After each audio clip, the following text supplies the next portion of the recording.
நான் யாரையும் ஓய்வு பெறுமாறு கூறவில்லை. பிரதமர் குறித்த சர்ச்சைக்கு முற்றுப்புள்ளி வைத்தார் மோகன் பகவத். RSS இயக்கத்தின் 100ஆண்டு விழாவையொட்டி டெல்லியில் நடந்த நிகழ்ச்சியில் அதன் தலைவர் மோகன் பகவத் கலந்து கொண்டார். தொடர்ந்து பார்வையாளர்களின் கேள்விக்கு பதிலளித்த அவர், சமஸ்கிருதத்தை நான் கட்டாயமாக்க வேண்டும் என்று கூற மாட்டேன். ஆனால் நாட்டின் பாரம்பரியத்தையும் சரித்திரத்தையும் புரிந்து கொள்வது முக்கியம். வேத காலத்தை சேர்ந்த 64 அம்சங்கள் தற்போது பொருத்தமானவை. அவை கற்பிக்கப்பட வேண்டும். குருகுல கல்வி முறையை வழக்கமான கல்வி முறையுடன் இணைக்க வேண்டும். அதற்கு மாறாக கொண்டு வர வேண்டும் என்று நான் சொல்லவில்லை. குருகுல கல்வி என்பது பின்லாந்தில் உள்ள கல்வி மாதிரி போன்றதுதான். கல்வியில் முன்னணியில் உள்ள பின்லாந்தில் ஆசிரியர்களுக்கு கற்பிப்பதற்காக தனியாக ஒரு பல்கலைக்கழகம் உள்ளது. அங்குள்ள மக்கள் தொகை குறைவு என்பதால் பலர் வேறு நாடுகளில் இருந்து வந்தவர்கள்தான். எனவே அவர்கள் எல்லா நாடுகளின் மாணவர்களையும் ஏற்றுக்கொள்கிறார்கள். அங்கு 8ஆம் வகுப்பு வரை மாணவர்களின் தாய்மொழியில் தான் கற்றுத்தரப்படுகிறது. எனவே குருகுல கல்வி என்பது ஆசிரமத்திற்கு சென்று அங்கு வசிப்பது என்று அர்த்தமல்ல. மாறாக பாரம்பரியத்தை அறிந்து கொள்வது என்றுதான் அர்த்தம். புதிய கல்விக் கொள்கை சரியான திசையில் எடுக்கப்பட்ட சரியான நடவடிக்கை.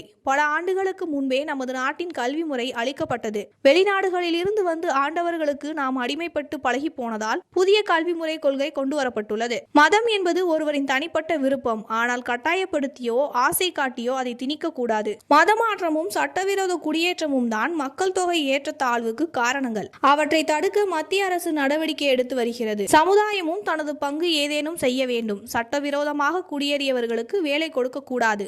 அனைவரும் அதிகபட்சம் 3 குழந்தைகளை பெற்றுக்கொள்ள வேண்டும். அதேபோல் குறைந்தபட்சம் 3 மொழிகளை கற்றுக்கொள்ள வேண்டும். RSS அனைவருக்கும் சமமான பணியை கொடுத்துள்ளது. அதை செய்து வருகிறோம். நான் ஓய்வு பெறுவேன் என்றோ வேறு யாராவது ஓய்வு பெற வேண்டும் என்றோ நான் ஒருபோதும் சொல்லவில்லை என்று கூறி